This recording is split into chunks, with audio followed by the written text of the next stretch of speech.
Certains d'entre vous s'acharnent contre Madame Yakadé ou comme M. Ameron parce que se sont révoltés. Ils ont été entre-temps du système d'Enyasimbe, c'est-à-dire ils ont été soit servants du système d'Enyasimbe ou bien ils font partie intégrante de la famille d'Enyasimbe. Le cas de Madame Yakadé. Et nous avons vu certaines personnes s'acharner contre eux. Et des personnes continuent pas s'acharner contre eux. Parce qu'ils ont osé dénoncer des pratiques malveillantes de ce système-là. Qu'est-ce qu'il y a de mauvais dans ça là? Retenez une chose, actuellement dans l'étape à laquelle nous sommes actuellement dans la lutte de dans notre cher pays, le Togo, sachez que on s'en fout de d'où va venir la libération du pays. On s'en fout. La libération va venir d'un malfaiteur. La libération va venir d'un menteur. La libération du Togo va venir d'un Korabio. La libération va venir de n'importe où. Nous, on s'en fout de ça. Actuellement, le Togolais s'en fout de l'origine de la libération. Que ce soit les partis politiques, que ce soit les enseignants, les docteurs, les médecins, la société civile, on s'en fout de cela. Ce qui nous intéresse actuellement, c'est la libération du pays. C'est ça. Ce qui incombe à tous les pays, à tous les Togolais qui aiment vraiment ce pays et qui veulent que le pays se reconstruise. Sachez que ce n'est pas d'où est-ce que le message vient ou d'où est-ce que le soulèvement est orchestré. Ce n'est pas ça qui nous intéresse. L'essentiel de ce qui nous intéresse, de cette lutte-là, c'est d'arriver à se défaire des Nyasimbe. Parce que les Nyasimbe ne sont pas les seuls la famille des Nyasimbe là, ou les Nyasimbe, ce n'est pas la seule famille qui existe au Togo. Ce n'est pas les plus intelligents au Togo. Ce n'est pas les plus riches non plus. Ou ce n'est pas les plus mauvais. Vous comprenez? Donc là où nous sommes en ce moment, c'est que notre pays doit se libérer, c'est tout. On ne veut même pas entendre d'où est-ce que cela va venir. Ceux qui s'acharnent contre eux là, dites-nous, les âmes de l'ex-épouse de Pata Nyasimbe, qui a quitté son mari actuellement. Qu'est-ce qui l'a poussé à quitter son mari? Elle a oublié ça. Ça, elle l'a oublié. Elle a oublié que ce qui l'a quitté, ce qui l'a amené à quitter son mari, c'est la querelle ou bien c'est cette incompréhension qu'il y a eu entre les deux fils. Ou bien c'est les querelles qu'il y a dans la famille de Nyasimbe. Et qui, par endroit ou bien par moment, affecte les affaires de notre cher pays. Elle ne sait pas ça ou bien elle a oublié ça. Maintenant, quand elle était là-bas, est-ce qu'elle a eu à dénoncer quoi que ce soit? Elle mangeait avec la famille. Vous voyez? Elle mangeait avec cette famille. Elle voyait les injustices. Elle voyait les arrestations. Et son propre mari même a été injustement arrêté et jeté en prison. Jusqu'à maintenant, son ex-mari est en prison. Qu'est-ce qu'elle a eu à faire? Ça veut dire qu'elle n'a même pas eu ce courage. Maintenant, s'il y a eu des personnes qui ont eu le courage de dénoncer les injustices, les malversations de ce système-là, pourquoi est-ce que vous allez vous mettre contre ces personnes-là? Sachez une chose, quand vous avez dans la vie, il y a des personnes qui font le mal et il y a des personnes qui font le bien. Maintenant, quand les personnes qui font le mal, sachez qu'elles ont toujours des acolytes. Il y a toujours d'autres personnes qui les soutiennent. Vous comprenez? Autrement dit, en d'autres termes, quand vous voyez un voleur ou bien un malfaiteur, sachez que ce malfaiteur ou bien ce voleur a toujours une équipe. Et il y a des personnes qui rejoignent les malfaiteurs. Quand quelqu'un rejoint les malfaiteurs, au début, peut-être que lui, il va se ranger du côté du malfaiteur. Mais à un moment donné, il va prendre la conscience. Et quand il prend la conscience, il fait ce qu'on appelle la repentance. Chez nous, en pays Kabylie, quand vous voyez quelqu'un qui est rempli des diables ou des aléois, on prend la personne. Quand on arrive à détecter que tu as des aléois, qu'est-ce qu'on fait? On prend la personne et on l'amène sur la place publique et on lui fait ce qu'on appelle fait le tout les os. Vous comprenez ça? Ça veut dire qu'on lui délivre, on la délivre. On délivre la personne. Donc quand on amène la personne sur la place publique, on la délivre de ces diables pour qu'elle puisse redevenir une personne normale. Ou bien, s'il a encore en possession des diables, il va avoir les diables et les utiliser sur un droit chemin.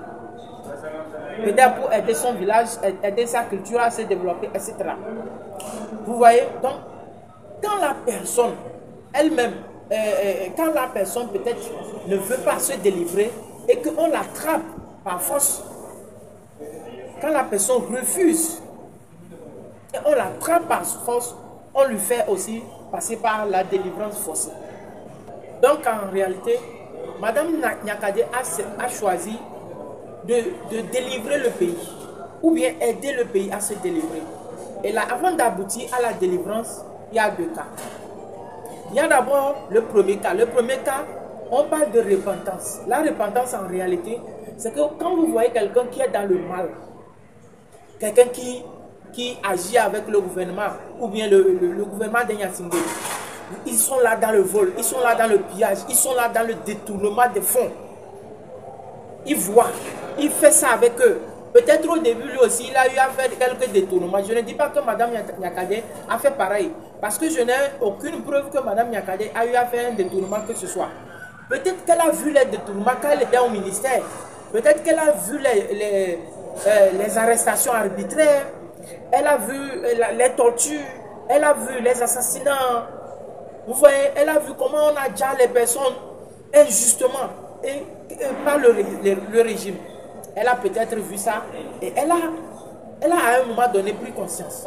Elle a compris que ce n'était pas une bonne chose. Et quand elle a pris conscience de cela, certainement, ça je peux m'assurer qu'elle a eu à approcher son mari ou ses auteurs, les auteurs de ces crimes-là. Elle a eu à les approcher et à souffler dans leurs oreilles au début. Elle a soufflé dans leurs oreilles pour les amener à changer, à ramener, à revenir à la bonne vie. Mais certainement que ces personnes ne l'ont pas écouté. Et quand ils ne l'ont pas écouté, Mme Nyakade a continué par souffler dans leurs oreilles. Et maintenant, quand ils ont refusé, ils s'entêtaient à comprendre et à changer de vie. Elle a commencé maintenant par parler plus haut, à élever la voix. Et quand ils refusent toujours d'écouter, on amène ça sur la place publique. Et c'est là où nous sommes. La phase dans laquelle nous sommes actuellement, c'est ça. Donc Mme Nyakade, elle s'est repentie d'abord. Quand elle s'est repentie, elle veut aider le pays à se délivrer. À se délivrer de ces taupes-là. À se délivrer de ces gouvernants qui ont... de ces gouvernants assassins. Elle veut aider le pays à se délivrer de ce régime-là. Et c'est dans la phase dans laquelle elle est.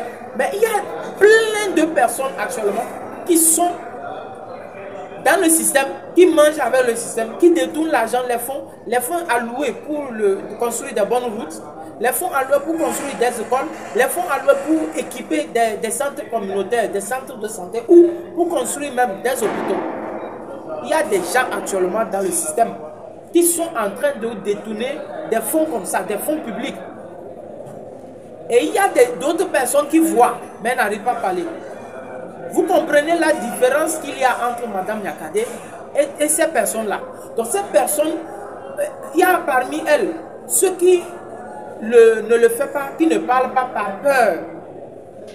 À cause de la peur, ils décident de ne pas parler et en le faisant, ils sont en train d'aider le pays à détruire, à se détruire. Donc ils sont en train d'aider le système à détruire le pays en choisissant le silence. Donc quelque part, ils sont complices. Quelque part, ils sont complices. Donc l'exemple de Dame Hadja Maï qui s'est insurgé contre Madame Nyakade, c'est l'un des exemples comme ça on peut citer. Parce qu'elle a été avec le système. Elle a vu comment le système fonctionnait. Mais elle n'a pas eu à dénoncer, elle n'a pas eu à conseiller. Peut-être elle a conseillé, mais ça n'a rien donné. Et elle a décidé d'abandonner et de fuir. Donc elle a pris la fuite en abandonnant la famille, en abandonnant son ancien mari, qui est Pacha Nyasingbe. Vous voyez un peu la différence entre Madame Nyakade et cette dame Maï Hadjara. Si j'ai bien prononcé son nom. De toutes les façons, on ne fausse pas un nom. Donc le deuxième cas, avant d'aller à la délivrance, c'est que vous allez faire face à des personnes qui refusent carrément de reconnaître qu'elles sont sorcières. En pays caviar, quand vous voyez des personnes qui refusent qu'elles sont sorcières et quand le village sait, les autorités du village savent pertinemment et on a eu à les arrêter, il y a les preuves que ces personnes sont des malfaiteuses ou bien des malfaiteurs. Donc quand le village a des preuves que ces personnes sont des malfaiteurs, qu'est-ce qu'on fait? On les saisit par force, on les amène sur la place publique et on les délivre. On les oblige à se repentir et on les délivre. Et donc c'est le cas dans lequel nous sommes. Ces personnes aujourd'hui qui sont avec le système, qui refusent de dénoncer, qui même choisissent de saboter la lutte que les Togolais sont en train de mener actuellement. À un moment donné, ce qui va arriver, on va les attraper eux tous. On va les attraper eux tous. Et eux tous, ils vont recevoir des sentences. Parce qu'en réalité, si eux là, ils n'ont aucun intérêt avec ce que subissent les Togolais actuellement, ils n'allaient pas dénoncer. Et ils n'allaient pas choisir de se joindre au silence. Et surtout, de saboter la lutte des Togolais. Ils n'allaient pas choisir cette voie. Ils allaient plutôt choisir la voie de la repentance. Ils allaient choisir plutôt la voie de la dénonciation. Ils allaient choisir la voie de libérer le pays, comme Mme Nyakade a fait. Donc aujourd'hui, ce que Mme Nyakade est en train de faire, ce que Amron est en train de faire, doit être soutenu. Et c'est ce que nous soutenons. Aujourd'hui, ce que nous soutenons, c'est ça. On s'en fout de l'origine, d'où est-ce que cette libération va venir. Nous voulons que le pays soit libéré. Parce que je ne cesserai jamais de le dire, si les Nyasimbe sont toujours au pouvoir, le Togo n'a aucune chance de se développer. Je vous ai parlé la dernière fois, peut-être je vais mettre ceux qui n'ont pas vu la vidéo. J'ai publié une vidéo où j'ai parlé du matériel médical que la diaspora a envoyé pour aider le pays. Mais le système, la méchanceté du système a décidé de bloquer ce matériel-là, ce lot de matériel médical.